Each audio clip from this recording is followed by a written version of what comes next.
Hey guys, welcome back to my channel. तो आज मैं बात करने वाली हूँ एलिस इन बॉर्डरलैंड के दूसरे सीजन के बारे में। सच कहूँ तो ये सीरीज थ्रिल से पूरी भरी हुई है और मौत के आतंक को तो आप ऐसे एंजॉय करने वाले हो जैसे कि आपने कभी किया भी नहीं होगा। बोले तो पूरा शहर डेथ गेम अरीना में तब्दील हो चुका है। लोग एक दूसरे को मार रहे हैं, मल्टीपल्स डेथ गेम चल रहे हैं। फर्स्ट ऑफ ऑल, जिन्होंने पहला सीजन नहीं देखा है फटाक से जाके डिस्क्रिप्शन बॉक्स चेक कीजिए, क्योंकि मैंने उसे भी अच्छे से एक्सप्लेन किया है ताकि आपको स्टोरी अच्छे से समझ में आ जाए। फर्स्ट सीजन में हमने देखा था कि लास्ट में अरीसू फिच को ढूंढ लेता है और सबको बचा लेता है, जहां उसे मोमोका के फोन में एक वीडियो मिलता है जिससे वो गेम के सेटअप रूम तक पहुंच जाते हैं, जहां पर चीज़ और कोइना भी पहले से मौजूद थे। और उन्हें ये पता चलता है कि इस गेम में साथ देने वाली मीरा थी, जो कि उन्हें एक वीडियो के जरिए बताती है कि अभी उन्हें फेस कार्ड के लिए गेम खेलना होगा और उसके बाद ही वो अपनी रियल वर्ल्ड में वापस जा सकते हैं। तो चलिए अब जानते हैं कि अरीसू खुद को और कैसे अपने दोस्तों को इस गेम से बाहर निकालेगा और क्या वो अपनी दुनिया में वापस जा पाएगा। सीजन की स्टार्टिंग में देखते हैं कि अरीसू, कोइना, उसागी और चीज़ सिटी के बीचों बीच में खड़े होते हैं। गेम शुरू होने का वेट कर रहे थे, जहाँ पर तभी उसागी को एक आवाज सुनाई देती है जो कि कुछ गाड़ियों की थी। जैसे ही गाड़ियाँ करीब आती हैं तो वो देखते हैं कि ये गाड़ियाँ तो उसी बीच की हैं जहाँ उन्होंने लास्ट गेम जीता था। गाड़ियों में से कुछ लोग उतरकर बाहर आते हैं। वो आपस में बात करने ही वाले थे कि अचानक से उन पर गोलियां चल जाती हैं और सब यहाँ वहाँ भागने लग जाते हैं। वो चारों जाकर छुप जाते हैं और देखते हैं कि गोलियां लगभग 1 किलोमीटर दूर से चल रही थी। अरीसू और उसागी साथ में भाग रहे थे, जहाँ अचानक से रास्ते में अरीसू को एक आदमी दिखाई देता है जिसे गोली लग जाती है और उसे देखकर उसे अपने भाई की बात याद आती है कि शायद गेम की तरह उनकी लाइफ भी बदल सकती है। जहाँ उसागी उसे बचाने की कोशिश करती है और वो लोग वहाँ खड़ी गाड़ियों के पीछे जाकर छुप जाते हैं। चीसिया उन हवाई जहाज पर नजर डालता है जो कि पूरे सिटी में अलग अलग फेस कार्ड के बैनर लेकर उड़ रहे थे, और अरीसू भी उन्हें बहुत ध्यान से देखता है कि तभी उसागी उसे भागने को कहती है।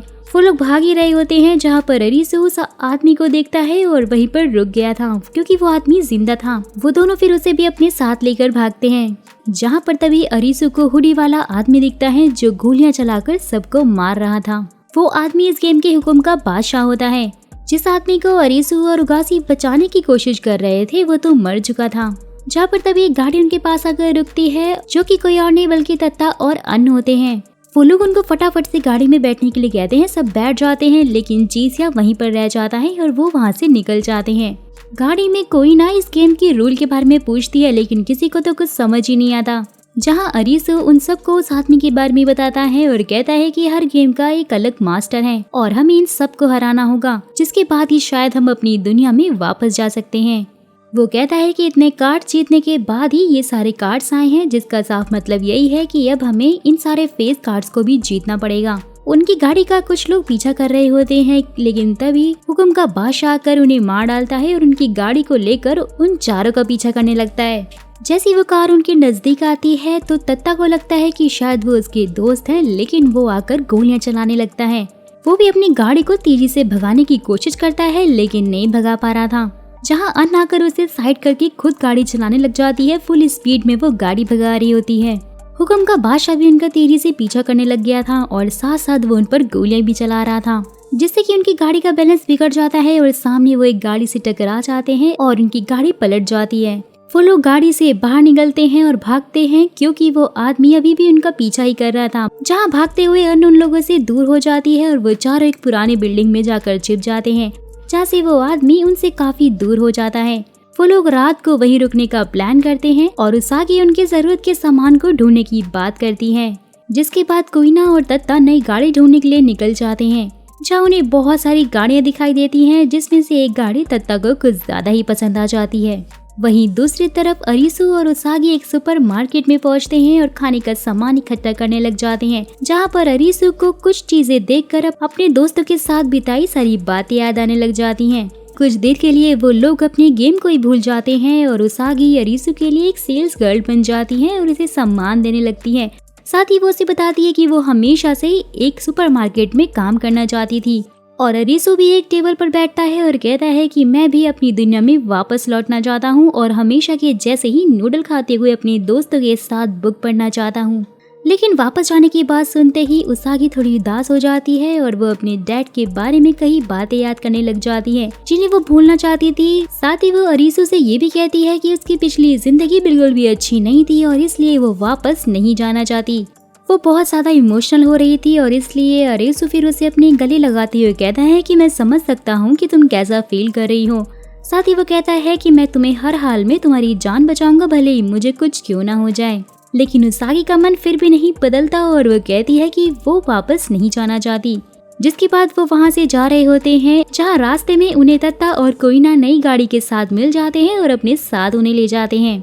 जिसके बाद अरीसू बिल्डिंग की छत से पूरे सिटी में उड़ रहे उन हवाई जहाजों को देखता है, फिर मैप पर सबको उनकी लोकेशन बताता है और कहता है कि इस गेम से बचने का सिर्फ एक ही तरीका है कि हमें किसी और गेम को ज्वाइन करना होगा, क्योंकि ये लोग हमेशा रूल के अकॉर्डिंग ही खेलते हैं, जिसका साफ मतलब यही है कि एक गेम का मास्टर दूसरे मास्टर के गेम में दखल नहीं देगा, मतलब हम पर कोई हमला नहीं होगा। वो उन लोगों को सबसे दूर चल रहे दूसरे गेम के बारे में बताता है और वहाँ चलने को कहता है, जहाँ पर उसागी थोड़ा परेशान होती है, लेकिन वो सब मिलकर वहाँ जाने का आखिरकार फैसला कर ही लेते हैं। जिसके बाद अरीसू उनको चिड़ी के बादशाह से शुरू करने को कहता है, क्योंकि रूल्स के अकॉर्डिंग चिड़ी का मतलब है टीम वर्क, यानी कि इस गेम में उन्हें अपनी टीम के साथ खेलना होगा, जिससे कि उनके जीतने के चांसेस भी ज्यादा हो जाएंगे। वो उस गेम खेलने वाली जगह पर पहुंचते हैं, जहां उनको कुछ ब्रेसलेट मिलते हैं, लेकिन उस गेम में 5 लोगों की जरूरत होती है और वहाँ पर सिर्फ 4 ही ब्रेसलेट रखे थे। जहाँ पर तभी पीछे से निरागी आता है और उसने वो ब्रेसलेट पहले से ही पहन रखा था, क्योंकि वो भी यहाँ पर बाकी के गेम्स को जीत कर ही पहुंचा था। वो उनके साथ चलने को कहता है, लेकिन उसे देखकर सब पहले मना करने लग जाते हैं, क्योंकि वो निरागी के साथ नहीं खेलना चाहते थे, क्योंकि वो भरोसेमंद नहीं था। लेकिन उसागी उसकी चिंता नहीं करती है और ब्रेसलेट पहन लेती है। साथ ही कहती है कि अगर ये गेम हमने नहीं खेला तो वो हुक्म का बादशाह आकर हमें मार देगा, तो इसलिए इस गेम को खेलने के अलावा हमारे पास अब कोई और ऑप्शन है ही नहीं। सब उसकी बात से सहमत होते हैं और ब्रेसलेट पहन लेते हैं। गेम के अंदर एंटर करते हैं। गेम में एंटर करते ही उन्हें वहां उनके साथ खेलने वाली बादशाह की टीम मिलती है और टीम का कप्तान का नाम था क्यूमा, जो कि नंगा घूम रहा था, क्योंकि उसका ऐसा मानना था कि जब हम इस दुनिया में ऐसे आए हैं तो हमें दुनिया से ऐसे ही नंगे ही जाना होगा। फिर क्यूमा उन्हें अपनी टीम से मिलवाता है, जिनका नाम सितारा, ऊता, माकी और गोके होता है। जहाँ अरीसू उनसे पूछता है कि वो लोग कौन हैं, तो क्यूमा कहता है कि वो लोग भी सिटीजन हैं। फ्लैशबैक में क्यूमा की दुनिया को दिखाया जाता है, जहाँ वो अपने टीम मेंबर्स के साथ में गा रहा था। सीन वापस से प्रेजेंट में शिफ्ट होता है, जहाँ वो एरोसू को बताता है कि वो लोग इस गेम के मास्टर हैं और ये गेम उन्होंने ही बनाई है, लेकिन अभी तक उन्होंने इसे खेला नहीं है। गेम का नाम ऑस्मोसिस था, लेकिन क्यूमा उसे शुरू करने से पहले सारे रूल्स एरोसू और उसकी टीम को बता देता है। वो कहता है कि इस गेम को 3 तरीके से खेला जा सकता है, पहला बैटल, सेकंड आइटम और तीसरा बेस। ये तीनों ही तरीके हैं जिससे कि ये गेम जीती जा सकती है। गेम में 2 टीमें होंगी। पहली टीम का नाम है चैलेंजर, जिसमें आरुसु और उसकी पूरी टीम होगी। सेकंड टीम का नाम है चिड़ी का किंग, जिसमें क्यूमा और उसकी पूरी टीम होगी। दोनों टीम्स को 10-10 हजार पॉइंट्स बांट दिए जाएंगे। गेम के एंड में जिस टीम के पास सबसे ज्यादा पॉइंट होंगे वो टीम जीत जाएगी और बाकी दूसरी टीम के सारे मेंबर्स मारे जाएंगे। ये गेम हर टीम को 10-10 हजार पॉइंट्स देगी, जिससे कि ये गेम स्टार्ट हो जाएगा और हर टीम मेंबर को पॉइंट्स बांटने होंगे। वो कितने भी पॉइंट्स बांट सकते हैं, लेकिन 100 से कम नहीं होने चाहिए। वो उनको समझाता है कि पहले तरीके में उन्हें अपनी अपोजिट टीम के किसी भी मेंबर को छूना होगा, जिससे कि उसके सारे पॉइंट्स उनकी टीम को मिल जाएंगे। और इस तरीके में एक टीम के 2 मेंबर भी साथ में खेल सकते हैं, जिसके बाद जीतने वाले पॉइंट इन दोनों में बराबर बराबर बढ़ जाएंगे। दूसरे तरीके में उन्हें कुछ आइटम ढूंढने होंगे, जो कि उसी एरिया में रखे बॉक्सेस के अंदर होंगे। जो भी टीम सबसे पहले उस आइटम को ढूंढकर उसके बटन को प्रेस कर देगी, तो उससे निकलने वाले पॉइंट उस टीम में जुड़ जाएंगे। लास्ट तरीका है बेस, जिसमें दोनों टीम को एक पोल दिया गया है, जिसमें बहुत सारे पॉइंट्स होंगे। लेकिन अगर दूसरी टीम के किसी भी मेंबर ने तुम्हारे पोल को छू लिया, तो उसकी टीम को 10,000 पॉइंट्स मिल जाएंगे। लेकिन अगर तुम एक्टिव हो और तुमने अपने ही पोल को छू लिया, तो तुम्हें इन्फिनिटी पॉइंट्स मिल जाएंगे। जिसके बाद अगर गलती से भी तुमने अपोजिट टीम के किसी भी मेंबर को छू लिया, तो उसके सारे पॉइंट्स तुम्हें मिल जाएंगे और 0 होने की वजह से वो बेचारा मारा जाएगा। फिर फाइनली गेम स्टार्ट हो जाता है और आरुसु सबको अलग अलग पॉइंट्स देता है, जिसमें वो अपने कुछ टीम के मेंबर्स को ज्यादा पॉइंट देता है और कुछ टीम के मेंबर्स को कम देता है। जो बेस के पोल की रक्षा कर रहा था, वो उसको सबसे कम पॉइंट देता है, यानी कि सिर्फ 100 पॉइंट ही मिलते हैं दत्ता को। जिसके बाद अरिसु कोइना के साथ टीम अप करता है और उसागी निरागी के साथ टीम अप करती है, जहाँ पर क्यूमा की टीम का एक मेंबर उनके पीछे पड़ जाता है ताकि वो छूकर उनके सारे पॉइंट्स अपने नाम कर सके। और वहीं दूसरी तरफ कोइना और अरिसु वहाँ पर आइटम को ढूंढ रहे थे ताकि वो उससे पॉइंट्स ले सके, जहाँ पहला आइटम उन्हें मिल भी जाता है, जिसे प्रेस करते ही कोइना को 2000 पॉइंट्स मिल जाते हैं। जहाँ पर तभी क्यूमा पहुंच जाता है और वो अरिसु से बात करते हुए उसे कहने लग जाता है कि टीम का होना बहुत जरूरी है, लेकिन उससे ज्यादा जरूरी होता है उनका भरोसा जीतना। जिसके बाद क्यूमा अरिसु से बैटल करता है, लेकिन उस बैटल में अरिसु क्यूमा से जीत जाता है और उसे पता चल जाता है कि क्यूमा ने अपनी टीम को बराबर पॉइंट्स बांटे हैं। चैलेंजर टीम ने स्टार्टिंग तो बहुत अच्छे से की थी और उनके पॉइंट्स भी बहुत बढ़ते जा रहे थे। फिर वो अपने बेस पे पहुंचकर दोबारा से पोल को छूकर वापस से एक्टिव हो जाते हैं। जिसके बाद अरिसु की टीम के बढ़ते हुए पॉइंट को देखकर क्यूमा एक प्लान बनाता है और वो अपनी पूरी टीम के साथ अरिसु के बेस पर हमला करता है, जहाँ पर ऑलरेडी तत्ता ने निगरानी रखी हुई थी। जिसके बाद चारों मिलकर तत्ता पर हमला करते हैं, लेकिन तत्ता ने अपने ही पोल को छू लिया था, तो इसलिए इसके पॉइंट्स इनफाइनाइट हो गए थे। गोके, क्यूमा और सितारा जैसे ही तत्ता पर अटैक करते हैं, लेकिन इतने में तत्ता सितारा को छू लेता है, जिससे कि उसके सारे पॉइंट्स तत्ता को मिल जाते हैं और 0 होने की वजह से सितारा वहीं पर मारा जाता है। लेकिन क्यूमा और गोके ने भी पोल को छू लिया था, तो इसलिए उनके पॉइंट्स भी बढ़ जाते हैं। जिसके बाद वो सितारा को वापस से अपनी बेस पर लेकर जाते हैं। वहीं दूसरी तरफ अरिसु और उसकी टीम बहुत ज्यादा उदास हो गए थे, क्योंकि उनके पॉइंट्स क्यूमा की टीम के पॉइंट्स से कम थे। साथ ही वो सितारा की मौत से बिल्कुल भी खुश नहीं थे और इसलिए अरिसु उन सबको कहता है कि अब सिर्फ उन्हें सारे आइटम को ढूंढना है और उनमें से ही उन्हें पॉइंट्स लेने हैं। सब लोग अलग अलग होकर सारे आइटम्स को ढूंढने लग जाते हैं, जहाँ पर अरिसु को एक आइटम तो मिलता है, लेकिन उता पहले से ही वहाँ पर थी और वो पॉइंट्स ले लेती है। जहाँ पे क्यूमा भी पहुँच जाता है और वो अरिसु को कहता है कि ये बच्चों का खेल नहीं है, बल्कि जीने मरने का खेल है और तुम मुझे दिखाओ कि तुम क्या कर सकते हो। कोई भी आइटम ना मिलने की वजह से अरिसु की टीम के पॉइंट फिर से क्यूमा की टीम के पॉइंट से कम हो जाते हैं और वो लोग ये राउंड भी हार जाते हैं। नेक्स्ट राउंड में अरिसु अपनी टीम के साथ में प्लानिंग करता है कि उन्हें क्यूमा के बेस पर ही अब सीधा अटैक करना होगा और वो लोग वहाँ पहुँच भी जाते हैं, जहाँ से उसागी एक आदमी को अपने पीछे ले जाती है और उसके बाद सब मिलकर पोल को छूने के लिए आगे बढ़ते हैं, जिसमें निरागी उता के ऊपर खून की उल्टी कर देता है और पोल को छू लेता है। अरिसु इनएक्टिव हो चुका था और इसलिए जैसे ही क्यूमा उसे टच करता है, दोनों को जोर का झटका लगता है और जमीन पर गिर जाते हैं। तो अब बचती है कोइना। वो जैसे ही पोल को टच करने लग जाती है, लेकिन वो नहीं कर पाती है, जिसकी वजह से इस राउंड में भी उनकी टीम का स्कोर कम हो जाता है। वो सब बहुत ज्यादा दुखी हो जाते हैं और सोचते हैं कि अब उन्हें मरने से कोई नहीं बचा सकता, इसलिए दुखी होकर वो लोग अलग अलग जाकर टाइम खत्म होने का वेट कर रहे थे। लेकिन उसागी फिर भी हार नहीं मानती है, जाके वो फाइनली एक और आइटम को ढूंढ लेती है। जिसके बाद क्यूमा की टीम से उनके पॉइंट्स बस 500 ही कम रह गए थे। वापस आते टाइम उसागी निरागी को देखती है, जो कि खून की उल्टी कर रहा था, और वो उसके पीछे लग जाता है। वो उस पर हमला करता है, उसे बेहोश करके वो उसके साथ जबरदस्ती करने की कोशिश करता है। लेकिन तभी वहाँ पर अरिसु पहुंच जाता है और वो निरागी को बहुत मारता है। जिसके बाद वो उसागी को लाकर सीधा बेस के पोल के पास छोड़ देता है, जहाँ वो देखता है कि वहाँ से दत्ता गायब था। नेक्स्ट सीन में क्यूमा को दिखाया जाता है, जहाँ पर अरिसु आकर उसे कहता है कि वैसे भी हमारी टीम हार गई है और हम लोग मरने ही वाले हैं, और इसलिए मेरी आखिरी इच्छा यही रहेगी कि मैं तुमसे हाथ मिलाना चाहता हूँ। लेकिन क्यूमा यहाँ कहता है कि अभी गेम खत्म होने में 3 मिनट बाकी हैं और अगर मैंने तुमसे हाथ मिलाया तो तुम्हारे सारे पॉइंट्स मेरे पास आ जाएंगे। और जहाँ पर अरिसु कहता है कि हमारी टीम तो वैसे ही हार चुकी है और हमें मरना ही है। साथ ही वो कहता है कि मैंने तुमसे बहुत कुछ सीखा है, लेकिन मेरे पास इतना टाइम नहीं है कि मैं अपनी सारी गलतियाँ सुधार सकूँ। साथ ही वो उसे थैंक्स भी बोलता है, जहाँ पर फिर क्यूमा आता है। वो खुद ब खुद उससे हाथ मिलाता है और यहाँ कहानी में एक बहुत बड़ा ट्विस्ट आता है। क्यूमा के पॉइंट अरिसु को मिल जाते हैं और अरिसु की टीम जीत जाती है, जिससे क्यूमा भी बहुत ज्यादा हैरान हो जाता है। दरअसल हुआ ये था कि जब अरिसु दत्ता को ढूंढने के लिए गया था, तो वो अपना हाथ तोड़कर ब्रेसलेट निकालने की कोशिश कर रहा था, जहाँ पहले तो अरिसु उसे रोकता है, लेकिन दत्ता कहता है कि उसके पास एक प्लान है। जिसके बाद उसने अपना ब्रेसलेट निकालकर अरिसु को दे दिया था, जिससे कि अरिसु और दत्ता उन दोनों के पॉइंट्स ऐड होकर डबल हो गए थे। और जैसे ही क्यूमा ने उससे हाथ मिलाया तो क्यूमा के पॉइंट्स अरिसु की टीम को मिल गए, जिससे कि उनकी टीम जीत जाती है। ये सारा प्लान सुनकर क्यूमा भी बहुत ज्यादा हैरान हो गया था, लेकिन उसको अपनी मौत का कोई भी गम नहीं था, क्योंकि वो भी बहुत सारे गेम खेला, जीता और उसके बाद वो यहाँ तक पहुँचा था और इसीलिए वो अपने आप को यहाँ का सिटीजन बता रहा था।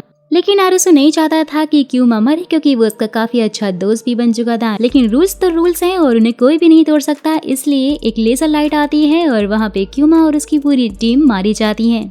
वहीं दूसरी तरफ दत्ता भी बहुत ज्यादा खून बहने की वजह से मारा जाता है। उसके बाद वो लोग उसको श्रद्धांजलि देते हैं और उसे थैंक्स बोलते हैं, क्योंकि दत्ता की वजह से ही तो वो ये गेम जीत पाए थे।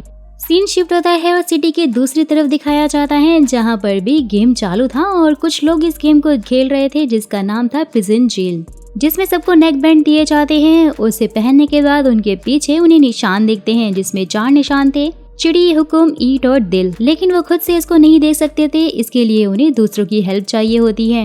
गेम का ये रोल था कि इन सब के बीच में ही एक दिल का गुलाम है जिसे इन्हें पकड़ना है, और अगर वो मारा गया तो ये सब बच जाएंगे। गेम स्टार्ट होता है, सबको 1 घंटे का टाइम दिया जाता है और फिर उन्हें अपनी जेल के अंदर जाकर नेक बैंड ये सही सिंबल को बताना है, और अगर वो सिंबल सही नहीं हुआ तो नेक बैंड ब्लास्ट हो जाएगा और वो इंसान मारा जाएगा। सब लोग अपनी अपनी टीम बना लेते हैं और अपनी टीम के मेंबर की हेल्प करते हैं, और इन सब के बीच में चीसिया भी होता है और उसका भी एक दोस्त बन जाता है, जो कि उसके नेक बैंड का निशान उसे बता देता है कि वो हुकुम है, दिल है, चिड़ी है या फिर रीड, क्योंकि हर राउंड के बाद सबके सिंबल्स चेंज होते रहते थे। वहाँ पर खाने का भी बहुत अच्छा सामान रखा जाता है, तो जो चाहे वो खा सकता है। जैसे जैसे गेम आगे बढ़ रहा था, धीरे धीरे लोग मर रहे थे, क्योंकि वो एक दूसरे को गलत निशान बता रहे थे, क्योंकि उन्हें तो यही लग रहा था कि अगर दिल का गुलाम मारा गया तो उनकी जान बच जाएगी।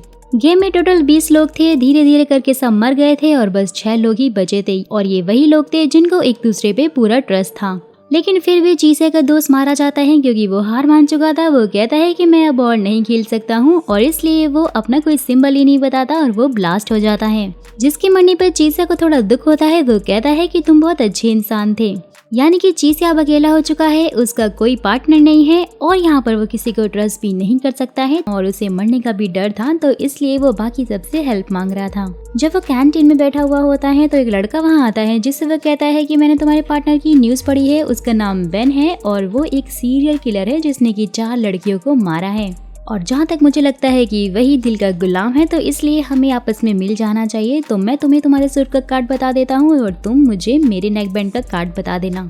वो उसे बताता है कि तुम्हारे नेक बैंड का सिंबल हुकुम है, लेकिन वो लड़का उसे कुछ नहीं बताता और वहाँ से चला जाता है।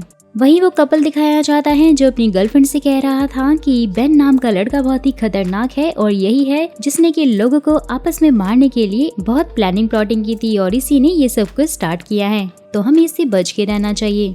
फिर जैसे वो लड़की भी कैंटीन में जाती है तो चीसिया उसे भी कन्विंस करने की कोशिश करता है। वो उससे अपने सूट का कार्ड कंफर्म कर रहा होता है, लेकिन वो उसे कुछ भी नहीं बोलती और वहाँ से चली जाती है। जिसके बाद सब अपने अपने सेल में पहुंच जाते हैं और उनसे उनके नेक बैंड का सिंबल पूछा जाता है, जहाँ चीसी अपना बहुत दिमाग लगाता है और वो ये पता कर लेता है कि उसके नेक बैंड का सिंबल कुछ और नहीं बल्कि ईंट है, और वो बता देता है और वो बच भी जाता है। लास्ट में तीनों लड़के तो बाहर आ जाते हैं, लेकिन वो लड़की मारी जाती है, जहाँ पर सबको पता चल जाता है कि दिल का गुलाम कोई और नहीं बल्कि बेन का पार्टनर ही है, जो कि उस लड़की के साथ मिला हुआ था, और दोनों ने बहुत ज्यादा प्लानिंग प्लॉटिंग की थी और आपस में वो स्नैक के जरिए बात किया करते थे। लेकिन लास्ट में उसने उस लड़की को गलत सूट बता दिया, जिससे कि वो मारी गई। दिल का गुलाम मिलने के बाद वो उसे एक सेल में बंद करके टॉर्चर करने लग जाते हैं। चीसिया भी अब प्रिजन से आजाद होकर वापस आ जाता है। वहीं दूसरी तरफ एक आदमी को रिकॉर्डिंग करते हुए दिखाया जाता है, जो बता रहा था कि अब तक 23 दिन हो चुके हैं और यहाँ पर सब लोग गायब हो गए हैं। नेक्स्ट मॉर्निंग कोइनाओ सागी और अरुसु के पास से ये बोलकर चली जाती है कि वो आन और चीसिया को ढूंढने के लिए जा रही है, क्योंकि जितने ज्यादा लोग होंगे जीतना उनके लिए उतना ही आसान रहेगा। जिसके बाद थोड़ी दूर पर इन्हें बहुत सारे मरे हुए लोग मिलते हैं, जहाँ वैनिटी वैन के बाहर एक आदमी पड़ा हुआ होता है, जो कि मरने से पहले एक वर्ड बोलता है, फिल्म। जैसे ये लोग वैनिटी वैन के अंदर जाते हैं, फिल्म चला कर देखते हैं, और वो फिल्म इसी आदमी ने रिकॉर्ड की हुई थी, जिसमें वो बता रहा था कि अब तक गायब हुए लोगों को 43 दिन हो चुके हैं, सब लोग मारे जा रहे हैं और यहाँ पर रहने लायक की दुनिया नहीं बची है। वहीं एक लड़की भी थी जिसका कहना था कि उसे सब कुछ पता है कि ये कौन सी दुनिया है और यहाँ पर क्या हो रहा है। जैसे वो उसे रिकॉर्ड कर रहा होता है, वो बता रही थी कि मेरे सर में एक छेद किया गया था, मैं बेहोश थी, लेकिन अचानक से तभी हुक्म का बादशाह आता है और उसे शूट करके मार देता है। रिकॉर्डिंग यहीं पर फिनिश हो जाती है। वो वैनिटी वैन से जैसे ही बाहर आते हैं तो हुक्म का बादशाह वहाँ पर भी आता है, उनके ऊपर अटैक करने लग जाता है, जिससे कि आरुसु और सागी सेपरेट हो जाते हैं। लेकिन तभी आरुसु को कोई बचा लेता है और जैसे ही उसे होश आता है तो हैरिस नाम की एक लड़की उसके सामने बैठी हुई होती है।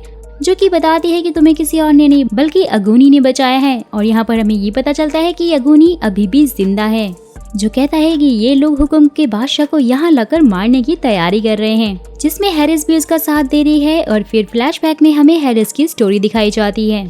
वो अपने स्कूल की एक बहुत ही पॉपुलर लड़की होती है। फिर एक दिन वो अचानक से आसमान में फायरफ्लाइज देखती है, जिसके बाद वो खुद को स्टेडियम में पाती है। वहाँ गेम स्टार्ट हो जाता है।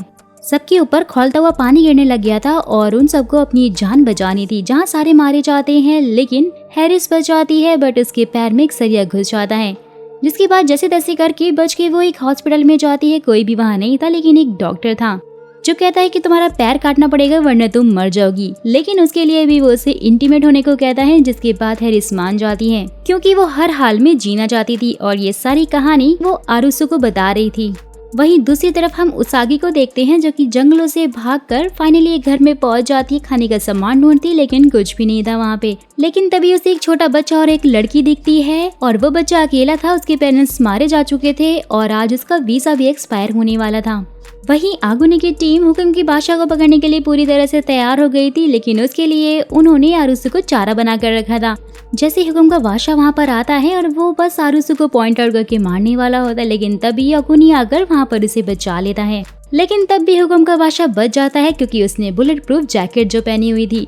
जहाँ पर अंधाधुंध फायरिंग होने लग गई थी, सब एक दूसरे को मार रहे थे और इसी बीच आरुसु पानी में गिर जाता है। वहीं अगुनी भी बहुत बुरी तरह घायल हो गया था, लेकिन हैरिस उसे बचा लेती है। नेक्स्ट डे आरुसु पानी से बाहर आता है। उसे बहुत ज्यादा भूख लगी थी, तो इसलिए शहर में वो यहाँ वहाँ घूमने लग जाता है। लेकिन वहाँ पर उसे खाना नहीं मिलता, बल्कि गाड़ियों में सालों पुरानी लाशें सड़ी हुई दिखाई दे रही हैं और खाना भी वहाँ पड़ा हुआ सड़ रहा होता है। शहर पूरी तरह से बर्बाद हो चुका था और हर तरफ गेम ही चल रहे थे, और ऐसा फील हो रहा था कि जैसे ही इन्हें यहाँ पर गेम खेलते खेलते सालों बीत चुके हैं। वहीं दूसरी तरफ उसागी उस बच्चे को गेम में ले आती, क्योंकि उसका वीजा एक्सपायर होने वाला था, जहाँ पर उसे आरुसु भी मिल जाता है। दोनों एक दूसरे को देखकर बहुत ज्यादा खुश होते हैं, जहाँ पर आरुसु कहता है कि मैं जानता था कि तुम मुझे इसी फिजिकल गेम में मिलने वाली हो, क्योंकि तुम्हें फिजिकल एक्टिविटीज बहुत ज्यादा पसंद है, और ये बात मुझे अच्छे से पता है।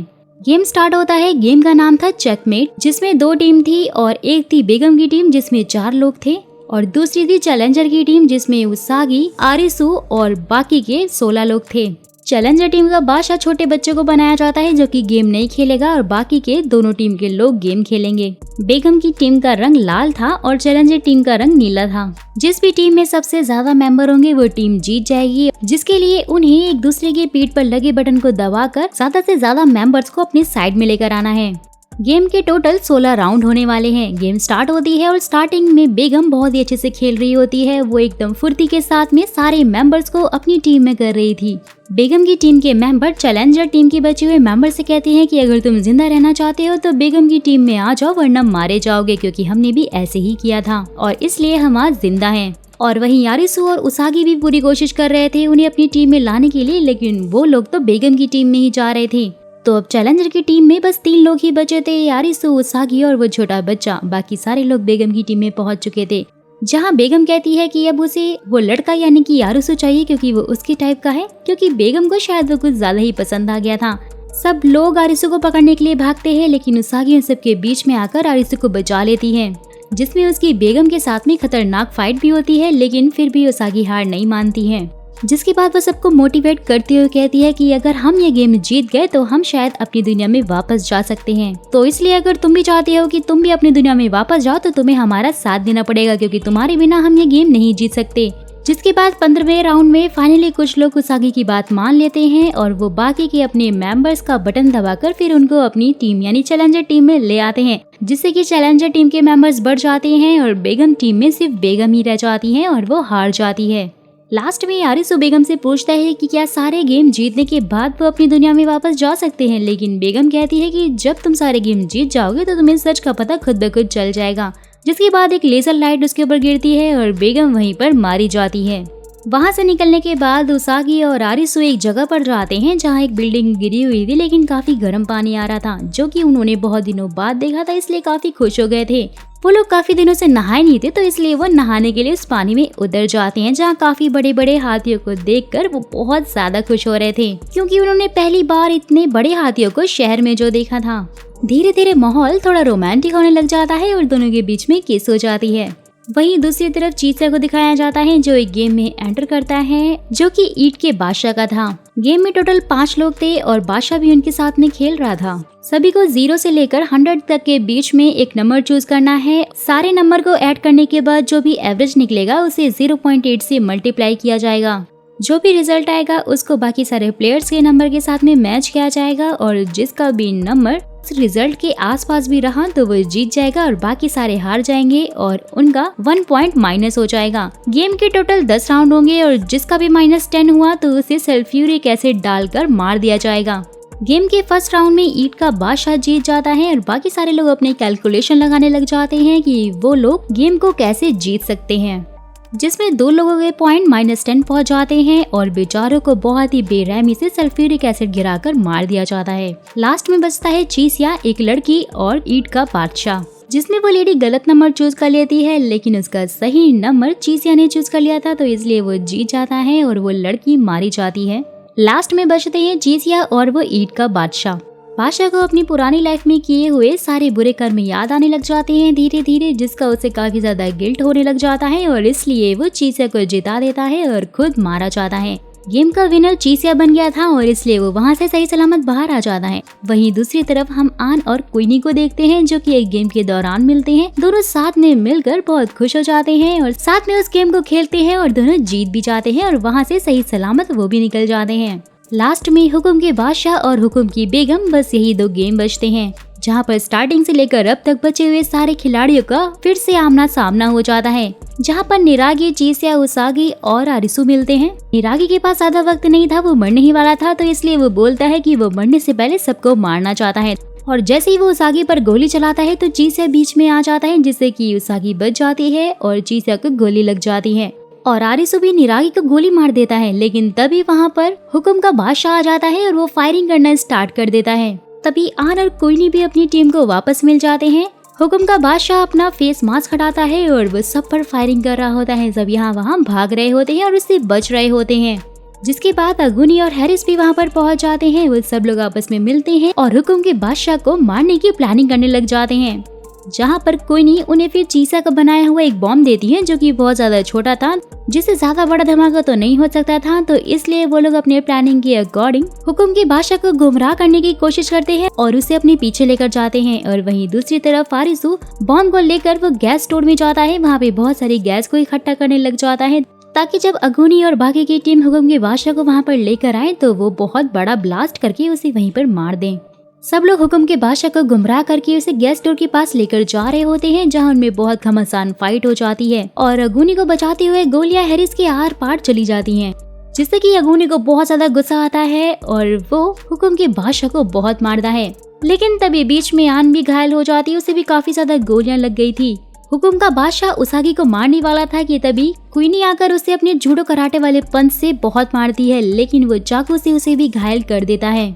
हुकुम के बादशाह ने सबको मारा था और सब लोग बहुत ही बुरी तरह से घायल हो चुके थे, जहाँ पर तभी आरिसु पहुंच जाता है और वो हुकुम के बादशाह को बहला फुसला कर अपने पीछे लेकर जाने लग जाता है। बादशाह बहुत ज्यादा शातिर था, उसे डाउट हो जाता है और इसलिए वो गैस स्टोर का गेट नहीं खोलता है। लेकिन तभी वहाँ पर अगुनी पहुंच जाता है और उसे धक्का मारकर अंदर ले आता है और आरिसु को बॉम्ब ब्लास्ट करने के लिए कहता है। लेकिन बॉम्ब ब्लास्ट से पहले आरिसु अगुनी को भी अपने साथ ले गया था। ब्लास्ट के बाद फाइनली हुकुम का बादशाह बुरी तरह जख्मी हो जाता है और अगुनी भी आरिसु को लास्ट गेम खेलने के लिए भेज देता है। वो कहता है कि तुम्हें हर हाल में ये गेम जीतना ही होगा। जहाँ पर उसागी भी उसे मिल जाती है, उसके पैर में भी काफी ज्यादा चोट लगी हुई थी। जिसके बाद वो लोग लास्ट गेम में जाते हैं जो कि एक बहुत बड़ी सी बिल्डिंग में था और उसके ऊपर हुकुम की बेगम इनका वेट कर रही थी, जो कि कोई और नहीं बल्कि मीरा ही थी। वो फिर उन्हें गेम के रूल बताती है। गेम का नाम है क्रोक्यूट। गेम में कोई हार जीत नहीं है, फर्क नहीं पड़ता कि तुम हारते हो या फिर तुम जीतते हो, लेकिन इस गेम को अंत तक खेलना है, जिसके 3 राउंड होंगे और तीनों राउंड को कंप्लीट करना है, जिसमें एक बॉल होगी और उसे डंडे की मदद से गोल में डालना होगा। जिसमें फर्स्ट राउंड मीरा जीत जाती है और सेकंड राउंड जीत जाता है आरिसु। लेकिन थर्ड राउंड स्टार्ट होने से पहले ही मीरा कहती है कि हमें बैठकर चाय पीनी चाहिए क्योंकि ये भी इस गेम का हिस्सा है, और फिर वो उन्हें बैठाकर चाय पिलाने के लिए बोलती है। जहाँ पर आरिसु उससे कहता है कि क्या गेम खत्म होने के बाद हम अपनी दुनिया में वापस जा सकते हैं। जहाँ मीरा कहती है कि सच तो मैं तुम लोग को बता दूंगी, लेकिन इसका कहीं बाद में ही तुम लोग को पछतावा ना हो। आरिसु कहता है कि तुम कहना क्या चाहती हो। जिसके बाद मीरा बताती है कि फ्यूचर के अंदर सब कुछ चेंज होने वाला है, अमीरों और गरीबों के बीच की दीवार पूरी तरह से टूट जाएगी। मीरा कहती है कि मैं तुम्हें 1000 साल बाद का फ्यूचर बता रही हूँ, जहाँ से तुम लोग आए हो वहाँ से 10 साल बाद साइंटिस्ट बहुत सारी खोज करना स्टार्ट कर देंगे और 50 साल बाद वहाँ पर कैंसर का इलाज भी होना मुमकिन हो जाएगा। 100 सालों के बाद हम मौसम को भी कंट्रोल करना शुरू कर देंगे। 200 सालों के बाद इंसानों की यादों को भी ट्रांसफर किया जाने लगेगा और 300 सालों के बाद इंसान नेचुरल तरीके से नहीं मर पाएंगे और उनकी उम्र भी लंबी हो जाएगी। और अगले 500 सालों में वो सब होगा जिनकी हम लोगों ने सिर्फ कल्पनाएं ही की थी और उससे अगले 500 सालों में यानी कि 1000 साल बाद मौत नाम की कोई चीज ही नहीं रहेगी और लोग जब तक चाहें वो तब तक जी सकते हैं। जिसके बाद वो कहती है कि तुम लोग अभी वर्चुअल रियलिटी के अंदर गेम खेल रहे हो और बहुत गहरी नींद में सो चुके हो और इसलिए तुम्हें कुछ भी याद नहीं है और मैं इस सिस्टम की हेड हूँ। ये सब कुछ सुनने के बाद उसागी और आरुसु बहुत ज्यादा शॉक हो जाते हैं, लेकिन उसके बाद मीरा हंसने लग जाती है और कहती है कि मैं झूठ बोल रही थी, ये मेरा एक छोटा सा मजाक था। जिसके बाद आरुसु को बहुत गुस्सा आने लग जाता है और उसे सच जाना था, तो इसलिए वो उसके ऊपर गन पॉइंट करता है और कहता है कि मुझे सच बताओ कि ये सब क्या चल रहा है, ये कौन सी दुनिया है और मैं कहाँ हूँ। मीरा कहती है कि ये सब कुछ जो तुम अभी देख रहे हो, जो भी तुम गेम खेल रहे हो, ये सब तुम्हारे दिमाग में है और सिर्फ तुम्हारा इल्यूजन है। मैं तुम्हारी डॉक्टर थेरेपिस्ट हूँ। वो उसे याद दिलाते हुए कहती है कि तुम अपने दोस्तों के साथ में फायरफ्लाइज देख रहे थे और तुम लोग भाग रहे थे, जिसमें तुम्हारे दोनों दोस्त मारे गए लेकिन तुम्हारी जान बच गई थी, जिससे कि तुम्हें बहुत ही गहरा सदमा लगा हुआ है और तुम मुझसे थेरेपी ले रहे हो। साथ ही वहाँ पर हमें उसागी को भी दिखाया जाता है, जहाँ मीरा कहती है कि उसागी भी उसकी एक क्लाइंट है और उसके साथ भी ऐसा ही कुछ हुआ था और इसलिए वो भी उससे थेरेपी ले रही है। तो उन तीनों को एक मेंटल असाइलम में दिखाया जाता है, जहाँ पे आरुसु बहुत ज्यादा दुखी हो जाता है क्योंकि उसकी वजह से उसके दोस्त मारे गए थे, तो उसे बहुत ज्यादा गिल्ट हो रहा था। लेकिन तभी मीरा अचानक से कहती है कि आरुसु अब तुम्हें गेम छोड़ देना चाहिए, तो अब तुम हार मान लो और आगे मत खेलो। ये सुनने के बाद उसागी समझ जाती है कि बेगम झूठ बोल रही है और आरुसु और वो अभी भी गेम में है और इसलिए वो आरुसु को यकीन दिलाती है कि ये सब कुछ इल्यूजन नहीं है, बल्कि ये लोग सच में गेम ही खेल रहे हैं। जहाँ पे वो अपना हाथ काट के बोलती है कि अगर ये सब कुछ इल्यूजन होता तो मैं तुम्हारे साथ में अभी नहीं होती। जिसके बाद आरुसु भी उसागी की बात मान लेता है और उसका हाथ पकड़ता है और उन दोनों के प्यार को देखकर मीरा भी काफी इमोशनल हो गई थी और उसकी आंखों से भी आंसू निकलने लग जाते हैं। जिसके बाद वो लोग वापस से गेम में आ जाते हैं और वहाँ पे बेगम फिर आरुसु को गेम का राउंड 3 खेलने के लिए कहती है। गेम खेलते खेलते रात हो जाती है, लेकिन उस गेम को बेगम जीत जाती है और आरुसु यहाँ पर हार जाता है। लेकिन गेम के रूल्स के अकॉर्डिंग हार जीत का कोई मतलब नहीं है, बस उसे ये गेम लास्ट तक खेलना था, जो कि आरुसु ने बहुत अच्छे से खेला और फाइनली वो लोग गेम को एंड कर देते हैं। जहाँ पर बेगम उसे बताती है कि तुम्हें तुम्हारे सारे सवालों के जवाब मिल जाएंगे कि तुम कौन हो और ये कौन सी दुनिया है। तुम्हारे पास 2 रास्ते होंगे जिसमें से तुम्हें एक चुनना होगा और तुम्हें सब कुछ पता चल जाएगा। और उसके बाद एक लेजर लाइट बेगम के ऊपर आकर गिरती है और हुक्म की बेगम भी वहाँ पर मारी जाती है और गेम का भी एंड हो जाता है। जिसके बाद आसमान में बहुत सारी आतिशबाजियां होती हैं और एक अनाउंसमेंट होती है जिसमें इनसे ये पूछा जाता है कि क्या आप लोग गेम के परमानेंट सिटीजन बनना चाहते हैं या फिर नहीं। जहाँ पर निरागी, चीसे, अगुनी, हैरिस और क्वीनी ये सब लोग कहते हैं कि वो इस गेम के परमानेंट सिटीजन नहीं बनना चाहते, बल्कि अपनी दुनिया में वापस जाना चाहते हैं। और वही हम आरुसु और उसागी को भी देखते हैं और वो भी यही कह रहे थे कि वो अपनी दुनिया में वापस जाना चाहते हैं। सीन शिफ्ट होता है और एलिस इन बॉर्डरलैंड की स्टार्टिंग का सीन दिखाया जाता है, जहाँ पर आरुसु अपने दोस्तों के साथ घूम रहा होता है, जहाँ पर गेम के बाकी सदस्य भी वहीं पे घूम रहे थे। और उस टाइम वहाँ पर कोई भी आतिशबाजी नहीं बल्कि एक कुल का पिंड गिरा था, जिससे कि बहुत बड़ा ब्लास्ट हो गया था और सब लोग घायल हो गए थे। जैसे ही आरुसु को होश आता है तो वो खुद को हॉस्पिटल में पाता है। सामने ही उसका भाई होता है जो उसे ये कह रहा था कि तुम्हारे दिल की धड़कन 1 मिनट के लिए धड़कना बंद हो गई थी।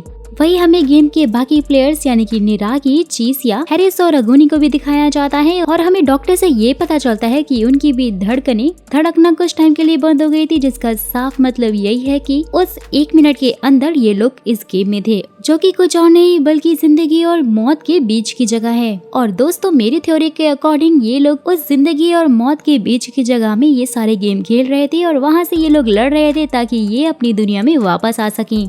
वहीं हैरिस भी अपनी व्हील चेयर पे जाते हुए अगुनी के ऑपरेशन थिएटर रूम के बाहर रुक जाती है, क्योंकि उसे ऐसा लग रहा था कि शायद वो उस आदमी को जानती है और उससे उसके साथ में कुछ अजीब सा कनेक्शन फील हो रहा था। लेकिन नर्स के पूछने पर वो कहती है कि वो उसे नहीं जानती और फिर वहाँ से चली जाती है।